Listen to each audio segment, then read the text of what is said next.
Assalamualaikum warahmatullahi wabarakatuh. Halo semua, perkenalkan kami dari Kelompok 7. Di sini kami akan melakukan mini riset teman-teman. Mini riset kami pada kali ini bertempat di PT BPRS Cabang Winsu Purwakarta Insani. Di sini kami akan membahas mengenai akad musyarakah teman-teman, dimulai dari siapa yang terlibat hingga kira-kira perkembangan akad musyarakah di Indonesia ini bagaimana. Jadi teman-teman, selamat menyaksikan. Kami ucapkan semoga semua ilmu yang di dalam video ini bermanfaat untuk kita dan kita bisa mempraktekkannya di dalam dunia nyata. Dan lain daripada itu, jangan lupa apa, Kel? Jangan lupa subscribe dan like. Bye bye. Assalamualaikum warahmatullahi wabarakatuh, Pak. Sebelumnya perkenalkan kami mahasiswa dari Universitas Negeri Medan, jurusan akuntansi dan Fakultas Ekonomi. Jadi kedatangan kami di sini untuk sedikit melakukan wawancara sama Bapak mengenai hal yang sudah kami sampaikan, yaitu akad musyarakah. Beberapa pertanyaan mengenai akad musyarakah, seputaran akad musyarakah. Jadi bisa langsung saja kita mulai. Sebelumnya izin Bapak, saya ingin bertanya nama Bapak siapa? Pertanyaan Bapak siapa? Oke, nama saya Zuhri Afan Nasution ya. Pak Zuhri Afan Nasution. Lalu untuk seperti yang tertera di pertanyaan kedua Bapak, singkat profil visi misi tadi sudah bisa kita lihat di website ya Pak? Di website ya. Di website. Jadi lengkap di sana. Lebih akurat ya. Iya. Nah, lalu izin Bapak untuk mengenai tahapan-tahapan prosedur dan pembiayaan musyarakah yang sudah ditetapkan di Bank BPRS ini bagaimana Bapak? Seperti yang saya sampaikan itu musyarakah itu membutuhkan kejujuran daripada kedua belah pihak, dan sampai saat ini tetap bank mendapat kerugian selalu. Berarti bank itu selalu mendapat kerugian ya Pak, atas ketidakjujurannya si pihak yang satunya lagi ya Pak.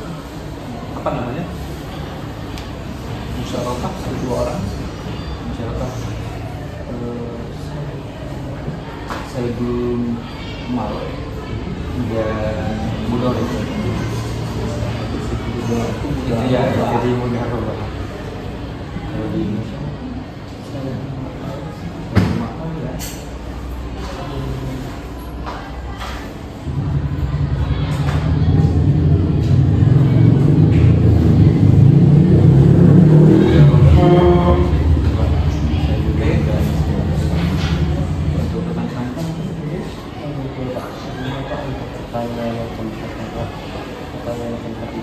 Apa saja syarat utama yang harus dipenuhi sama untuk mengelola pembiayaan masyarakat?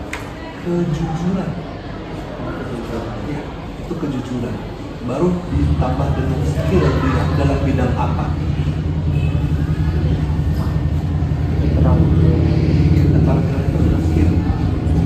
Jadi kalau dia keterampilan dia atau skill dia, kelebihan dia itu adalah di bidang umpamanya bongkar mobil atau bongkar mobil, kita bilang ya, mesin mobil.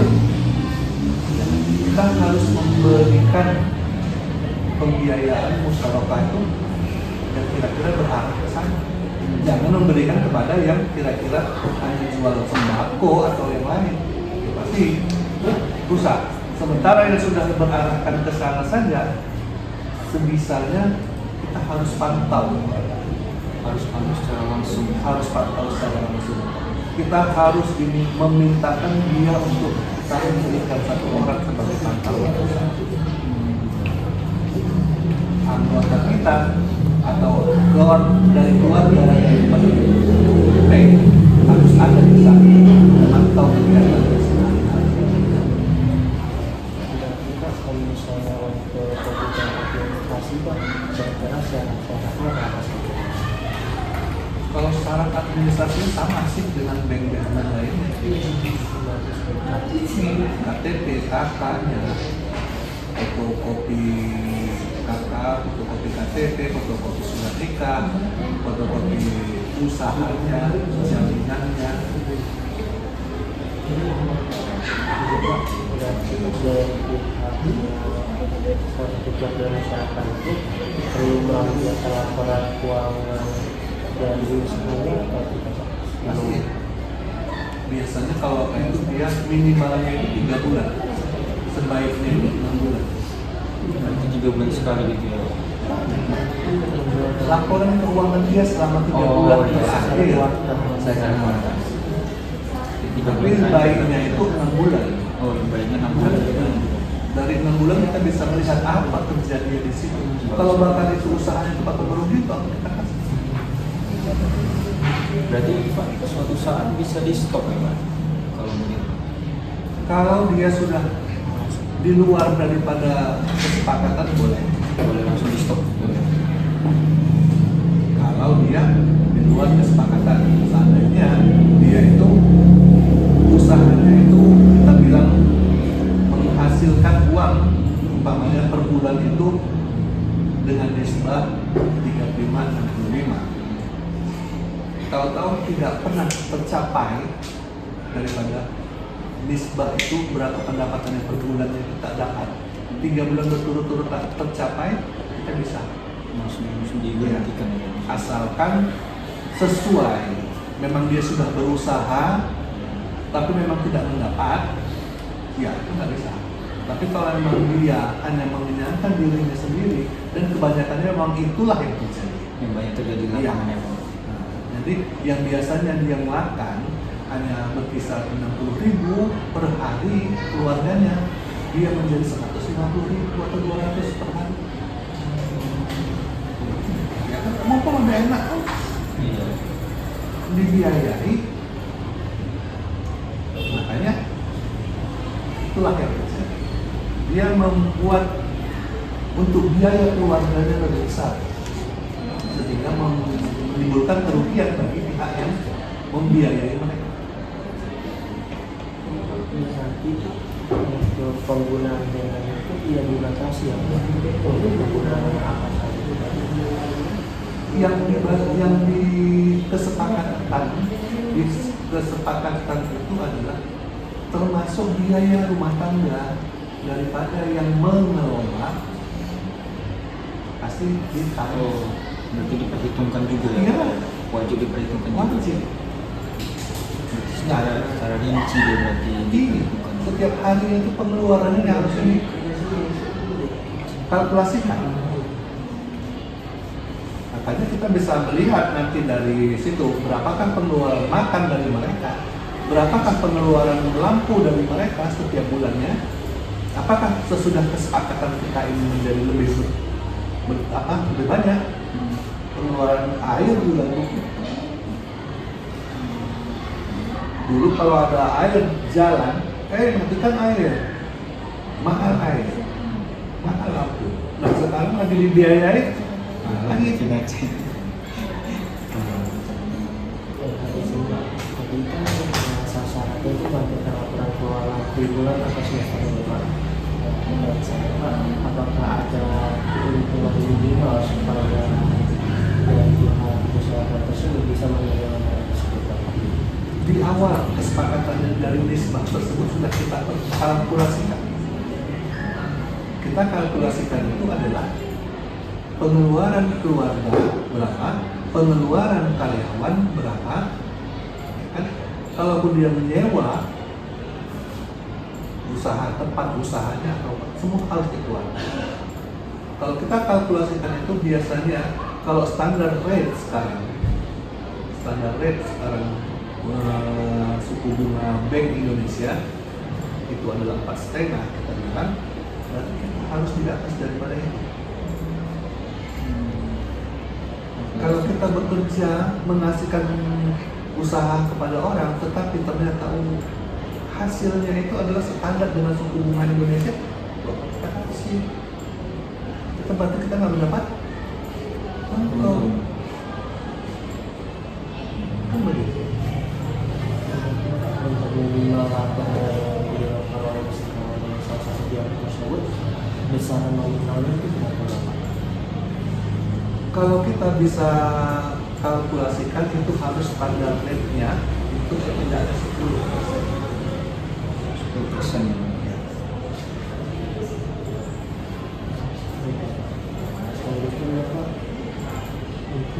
direktur kepertanian ini. Ini Pak, pertanyaan Pak. Siapa saja pihak yang terlibat dalam proses penilaian dan persetujuan pemilihan besar? Kita di sini kan punya tim ya, tim kalau tim marketing itu setiap saat itu kan harus memberikan laporan ataupun siapa-siapa saja yang sudah menerima pembiayaan atau permohonan pembiayaan dari orang luar itu kan harus dikomitekan. Jadi dari situlah kita memberitahu kepada komite tadi, yang komite itu kan dipimpin oleh direktur.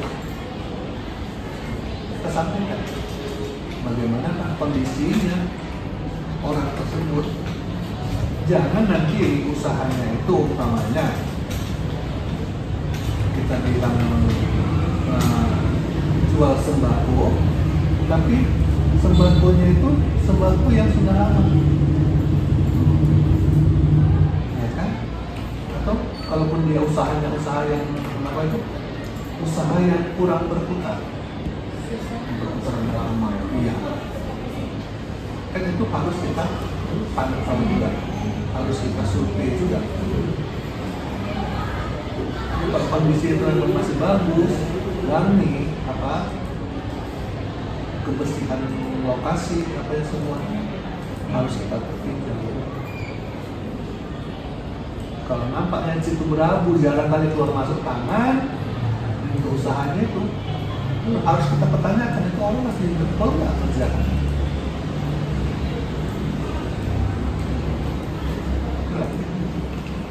Jadi ada tim dia yang mesti dirangkaskan, dikomitekan, dan si marketing itu harus betul-betul secara jujur juga menyatakan itu memang orangnya bagus, rajin, pokoknya ya betul-betul lah dia berusaha untuk cari cuan gitu kan. Ternyata pada saat itu dilihat kok enggak, nah kan sudah di situ. Jadi harus kejujuran yang paling penting. Jadi dari kita juga harus kejujuran. Jangan supaya dapat banyak dia kan, aku dia bisa fee-nya bisa banyak, tapi kerugian bagi perusahaan. Pasti. Berarti yang terlibat dalam proses penilaian dan persetujuan itu berarti dari tim marketing itu membutuhkan beberapa orang atau usaha baru sama kepada direktur didorong rapat komunikasi lalu dirumuskan kira-kira usaha-usaha yang diberikan.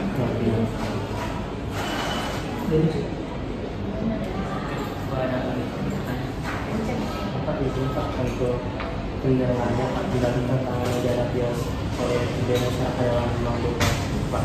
Kira-kira selain kejujuran tadi yang sampaikan di awal, saja Pak kendala yang mungkin terjadi di tantangan pekerja dalam pemilihan ini Pak. Seperti saya sampaikan tadi, apakah orangnya itu memang betul-betul giat untuk mencari cuan? Apakah yang dia hanya mendapatkan musyawarah tadi, ya dia gampang aja. Pilot dia juga di situ kan akhirnya kan nggak ada tuntutan sama dia. Kan begitu. Sekarang dia nggak dia untuk mencari cuan. Gimana caranya dia? Apakah barangnya itu yang harus diputar, di rocker tempatnya, ya kan? Supaya nampak lebih menarik atau bagaimana? Itu kan dari orang-orangnya yang ada di dalam. Berarti tantangan itu tantangan eksternal ya Pak, seperti kemampuan pengusaha menghasilkan uang. Selain dari kejujuran tadi itu. Iya, ada kejujuran. Tapi kalau diharapkan kepada bank untuk memantau itu dan menggeser-geser segala macam itu nggak mungkin. Itu hak dia kan. Hak dan kewajiban itu ada samanya. Nggak bisa kita ini besok tukar ya arahnya gini ya nggak bisa. Karena kendali sepenuhnya di Dialah pengendalinya kan gitu kan, kita memberikan kuasa kepada dia untuk mengelola uang kita. Baik, jadi Pak, kalau menurut Bapak, bagaimana sih prospek ke depannya mengenai pembiayaan masyarakat ini di masa yang akan datang Pak, di dalam perbankan syariah? Prospek dari pembiayaan masyarakat sendiri di masa yang akan datang di negara kita ini, kalau menurut Bapak bagaimana? Selagi orangnya masih tetap kondisinya seperti sekarang ini ya, dengan penjualan yang sangat tipis, kurang berkembang. Bahkan bisa mati. Iya, pasti. Pasti. Tapi kepada ada yang sebagian lokasi-lokasi itu yang memang dia kejujuran orangnya tinggi. Ada memang sebagian. Kenapa? Rasa malu untuk meminjam ada di lingkungan mereka. Sehingga mereka dikasih bantu buat apa? Musyarakah, pembiayaan musyarakah, seolah-olah itu usaha memang punya dia sendiri dan dia mengelola betul-betul. Itu ada memang lokasi-lokasi tertentu. Di beberapa lokasi tertentu ya. Kalau secara umumnya, secara keseluruhan kemungkinan bisa mati Ya. di masa yang akan datang. Kalau masih dengan kondisi dengan masyarakat yang tidak jujur tadi itu ya. Karena sebagaimana juga kita tidak ditetapkan untuk selalu jujur ya Pak. Iya.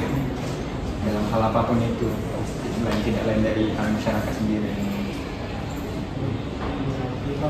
Itu biasa kalau tersebut untuk mengatasi hal tersebut berarti harus ditanamkan budaya malu. Pasti harus. Makanya untuk menjalankan kegiatan usaha itu Seperti daerah yang saya sampaikan tadi, itu mereka sangat malu orangnya untuk menerima bantuan bank pun mereka malu untuk menerimanya. Makanya dia diam-diam, kita orang bank itu diam-diam, nggak ada istilahnya seperti bank umum, bank konten yang sistem foto luar segala macam, itu tak ada di sana. Jadi kalaupun pembiayaan mereka nggak dikasih pembiayaan, itu diam-diam dan mereka langsung datang ke bank atau orang bank datang ke rumah mereka seolah-olah tamu. Jadi orang lain tak tahu kalau itu adalah orang bank karena mereka rasa malunya tinggi. Rasa malu tinggi, ada pembiayaan itu lagi yang Hebat daerahnya. itu ada satu pertanyaan Pak yang masih saya kira yang tadi laba dalam laporan keuangan itu 10% dari bagian apa? Dasar Setara dengan 10% kalau keuntungan per tahun 10% per tahun harus itu. baik Pak. Jadi kalau kita meminjam kepada bank dengan rate-nya itu dia kasih 10%, itulah yang minimal yang bisa berikan. Itu baru kita bisa hidup.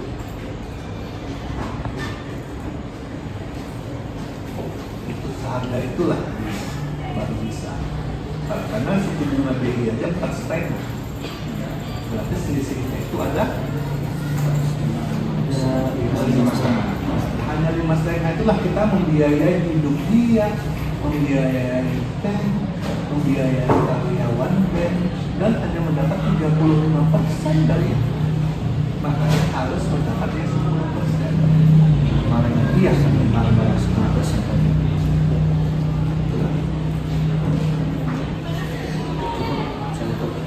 Terima kasih banyak Pak sudah mau kami wawancarai, sudah memotong waktunya.